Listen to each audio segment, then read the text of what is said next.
Hi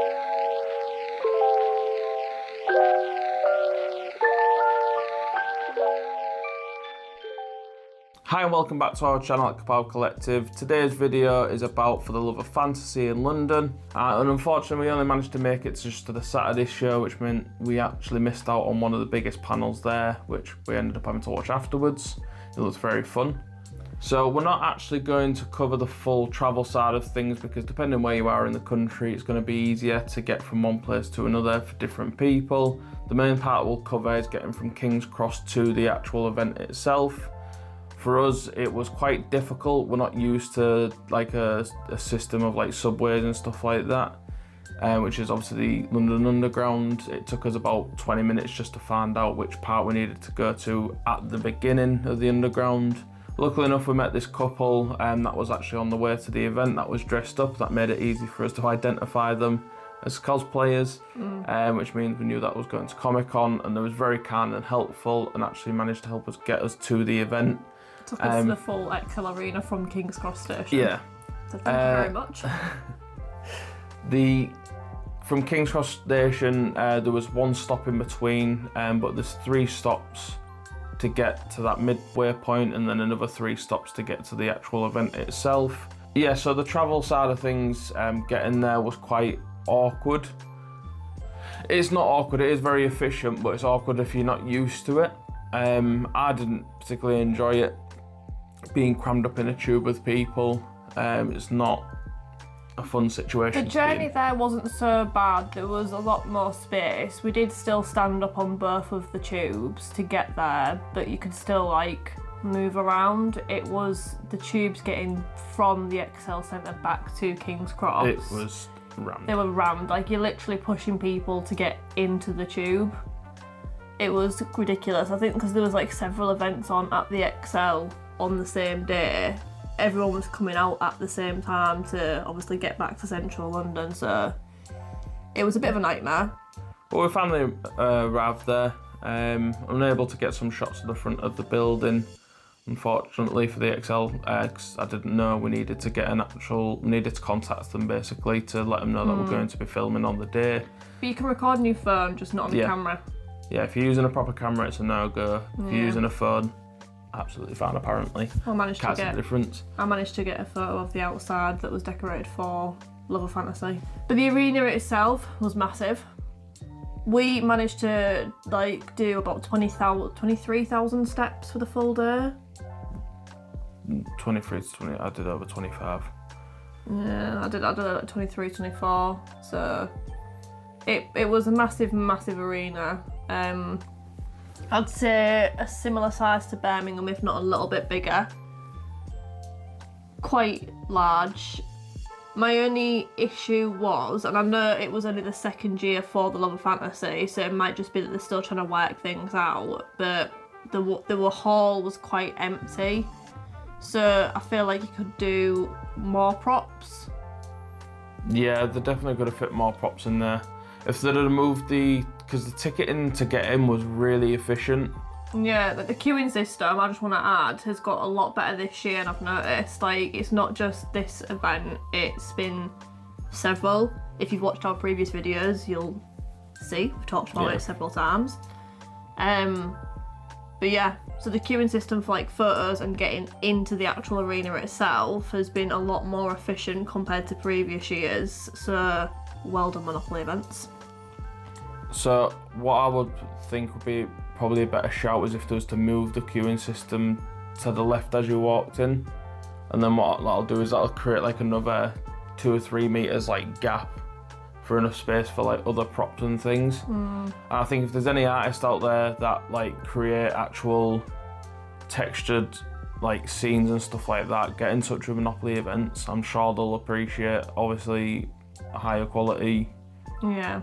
Because some of the stuff that they've got there is really good, and I think some of it could be improved. So yeah, there was like new props that I've not seen before.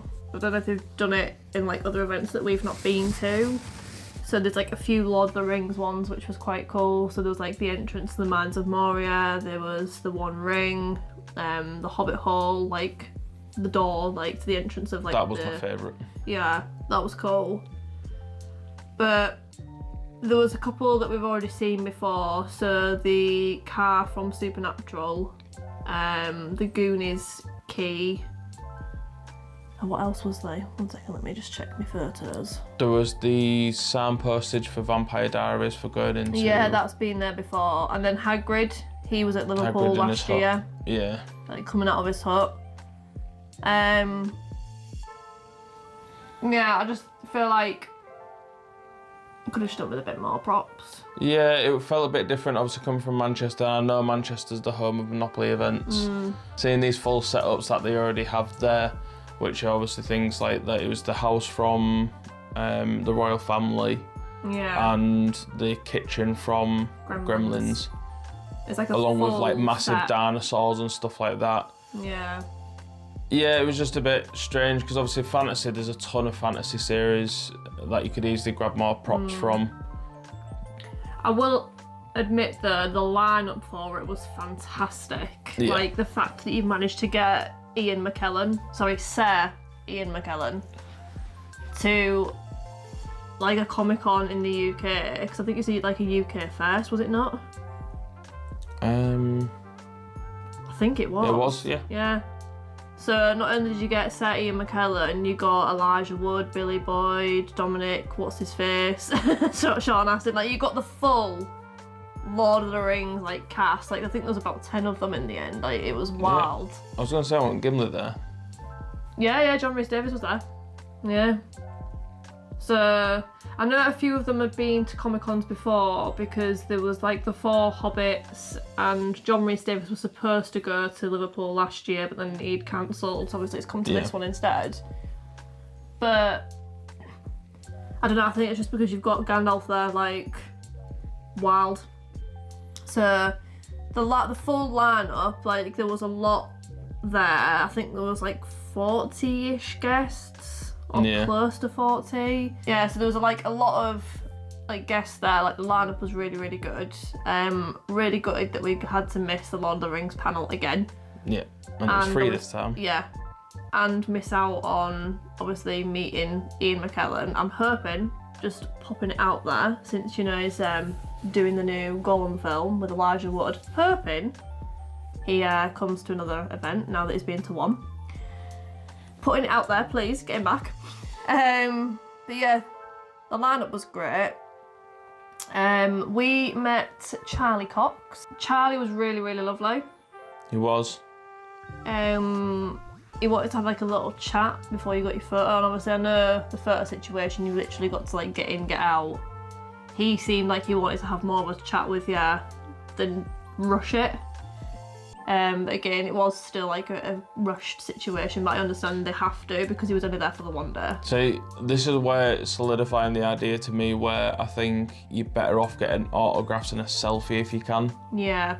Because it feels more personal because you do get that extra little bit of time to talk to him. Yeah. Within the photos do feel very rushed. And he did spend his time to greet us, which was nice.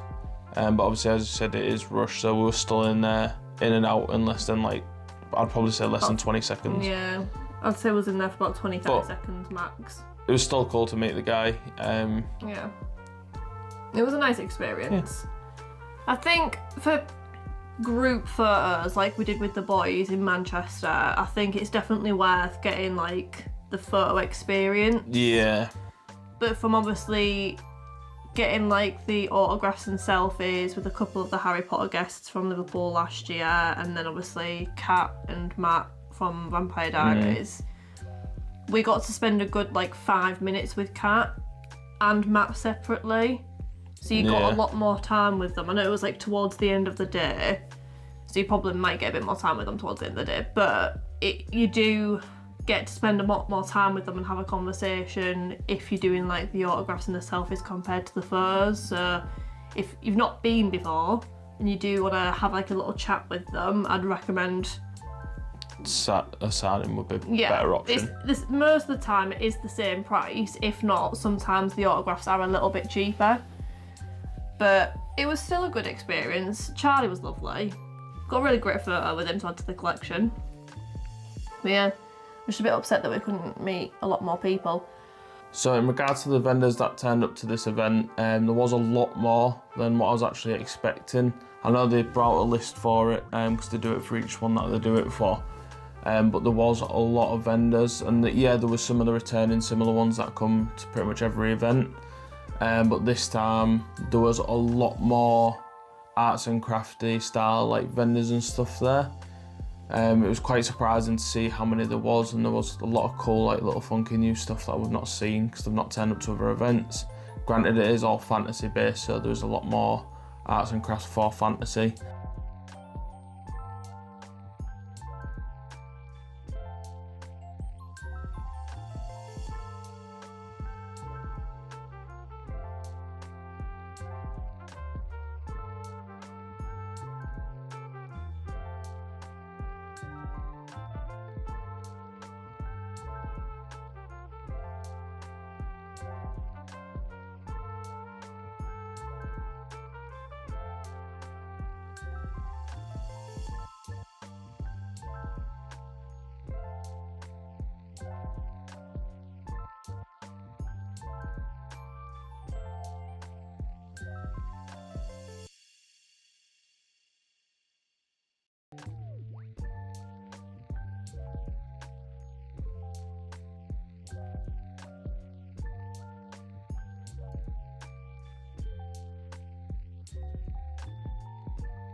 I'd probably advise taking a little bit of extra cash with you, to be honest.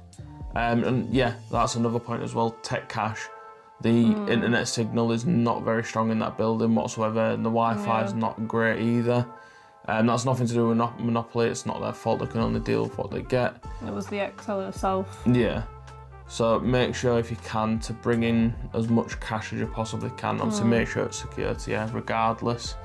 But yeah, it'll just give you an opportunity to buy more cool like little individual like trinkets and fake potions and things like that. It's quite cool.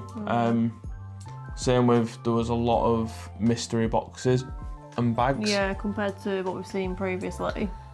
So because there's a lot of vendors, there's just more places for you to buy certain things from that you might like. But yeah, it was very good, I enjoyed it. Yeah. I know Manchester, we had a bit of issue with signalling there, but you could still pay for things on card. But like this time around, it was like really, really hard. At one point they stopped, like, I think it was like an hour or two into like the day. They'd stopped taking like cash payments if you wanted to like buy signatures and photos and stuff on the day. They said you need to go outside to a cash machine and bring cash in because nothing was working. I'd recommend taking cash with you anyway, because I know like the majority of the vendors do prefer it compared to using like the contactless payment. So the food for this event, there wasn't a lot of choice. So there was a hot dog van? Yeah. So there's a hot dog van, there was like a little bar next to it, but I think they were just doing drinks, they weren't doing food. So you could get like alcoholic drinks, fizzy drinks, whatever, but the prices across the whole board was very expensive. I'm just going to put that out there. Then there was another food.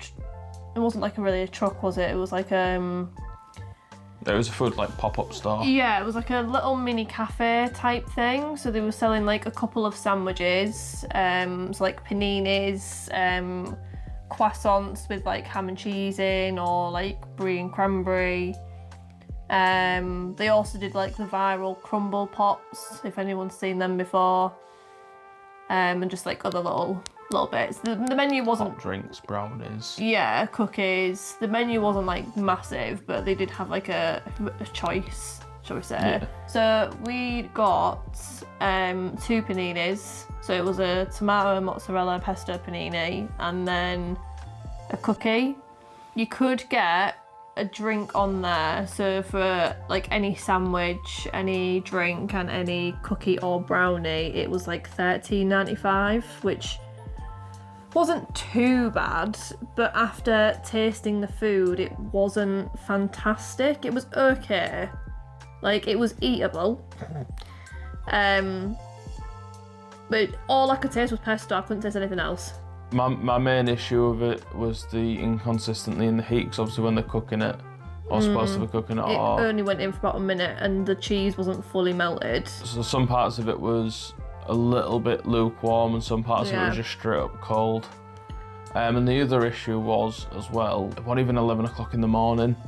And we wanted the croissants with the Brie and cranberry, but they'd already run out of stock.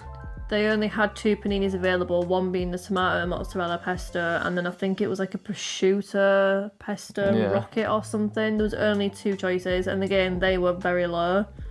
So to say that was like your main food place to go to, apart from the hot dog van next to it, it was quite poor. I will say the crumble pot that they do was very, very good. It was expensive. It was £8.95 and it was quite small, but it was very tasty, so I'll give them that. The rest of it, I wasn't a massive fan of.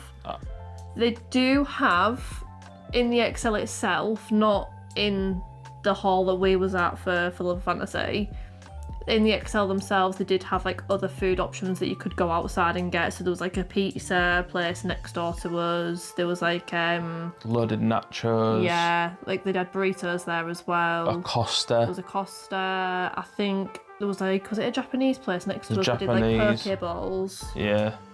There was a lot of other choices that you could like go out to in the Excel. So I'd recommend doing that if you're, buying food there.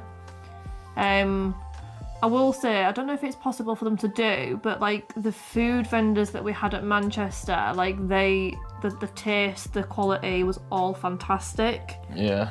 So it would be nice if you can get them there. I don't know if it's possible, but yeah, putting it out there. But yeah.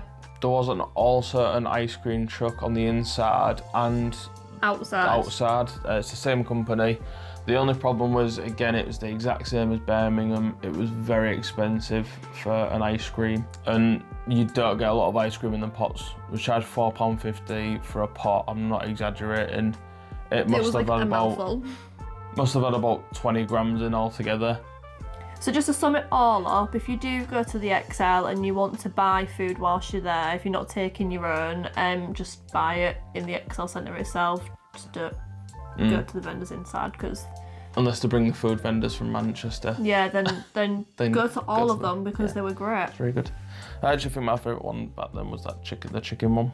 Yeah, I did like that pizza. Oh, next time we should just put the chicken bites on top of the pizza. That's a good job.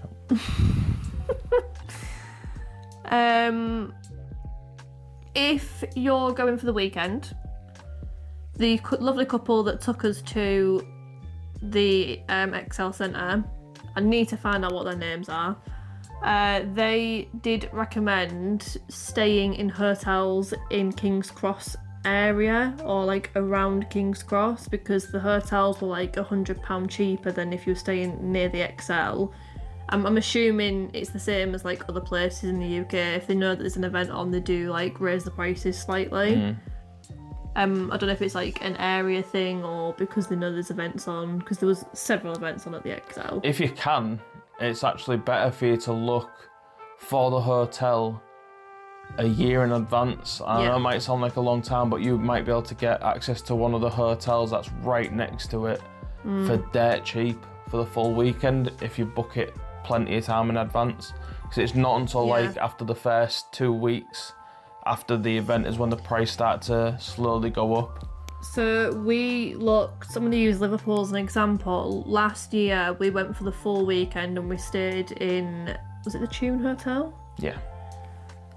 We stayed in the Tune Hotel, and there's a hotel called the Leonardo, which is opposite the exhibition centre where Liverpool Comic Con's held. We looked on the weekend last November to see the prices for the Leonardo Hotel, and it was like coming out at like £260 or something for like 3 nights.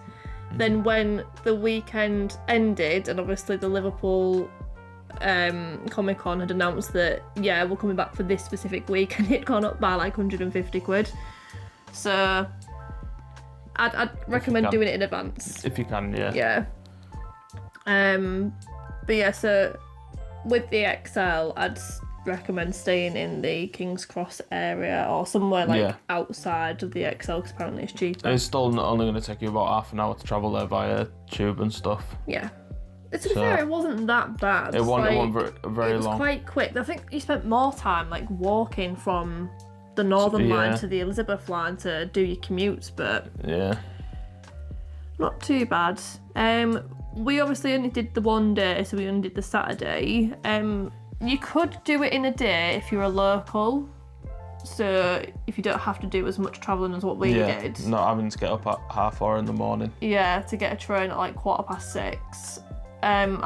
Next year, we're definitely going next year. Yeah. But we're going for the full weekend. If you're having to travel like a distance away like we did, I'd recommend going for the full weekend, because you'd need those 2 days. It was a lot to do in just the one day. So just as a quick little bit as well, the toilet situation in the XL building, again, not Monopoly's fault, it's the XL building itself, is absolutely atrocious.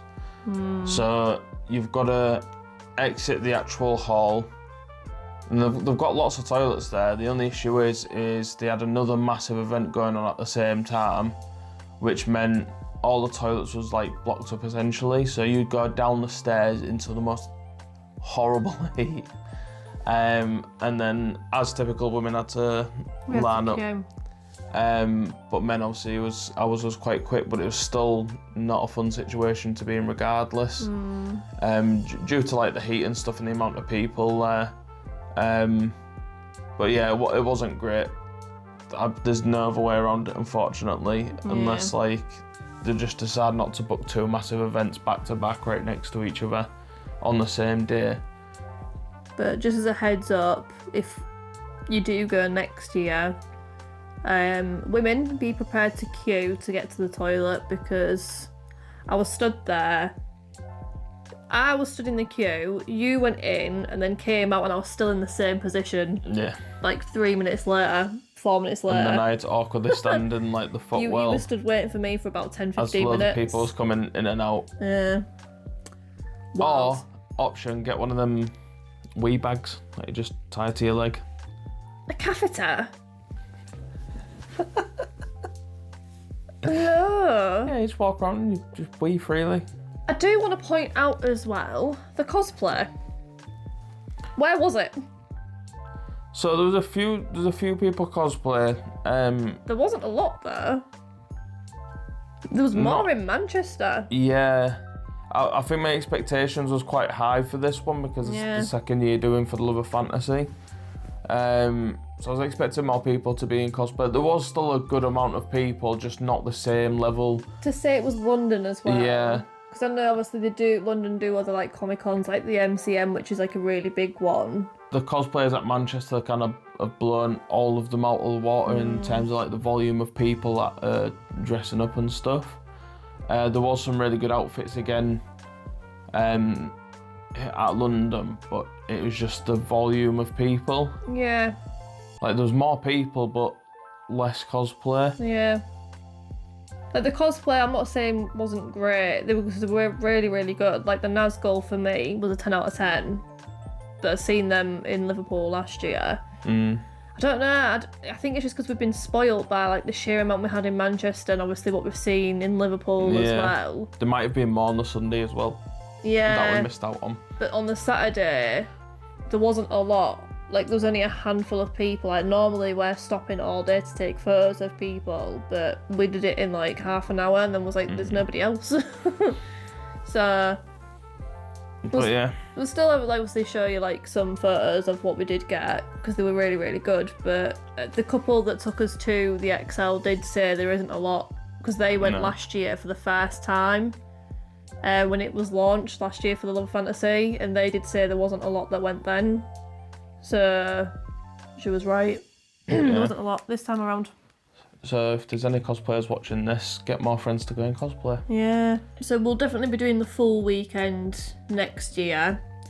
If they've got like an amazing lineup like this year, I was thinking of doing the Diamond Pass and giving that a go.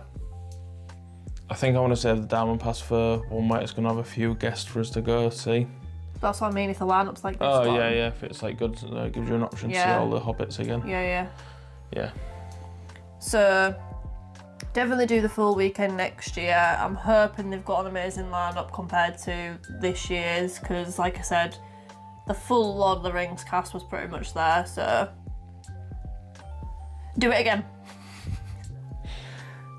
So I'm actually going to give it an 8 out of 10 on the basis that the food wasn't that necessarily great, and also the venue itself I think could have been evenly spread out a bit more because there was tons of space there.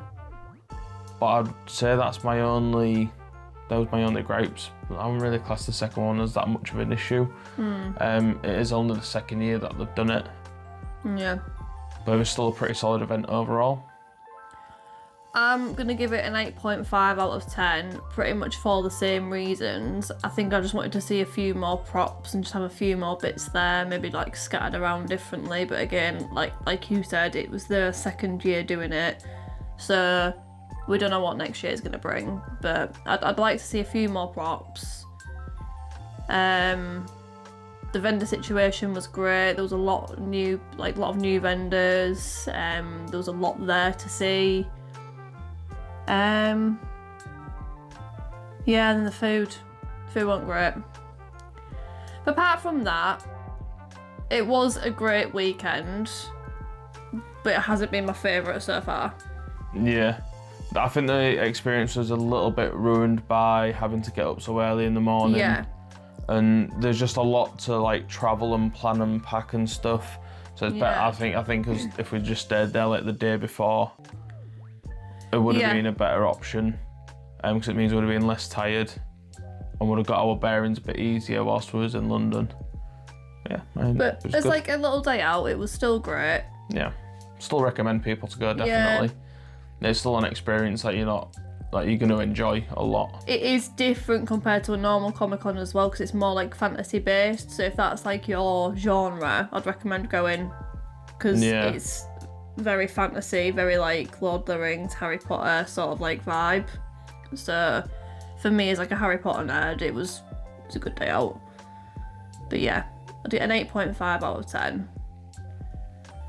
And again, I'm just going to say that I just keep manifesting it. I want great guests like this year, please, for next year. Thanks very much. So with that is this video all done. With that, I hope you enjoyed, and we will see you at the next one. Please like, share, subscribe, and all that jazz. Bye-bye. Bye!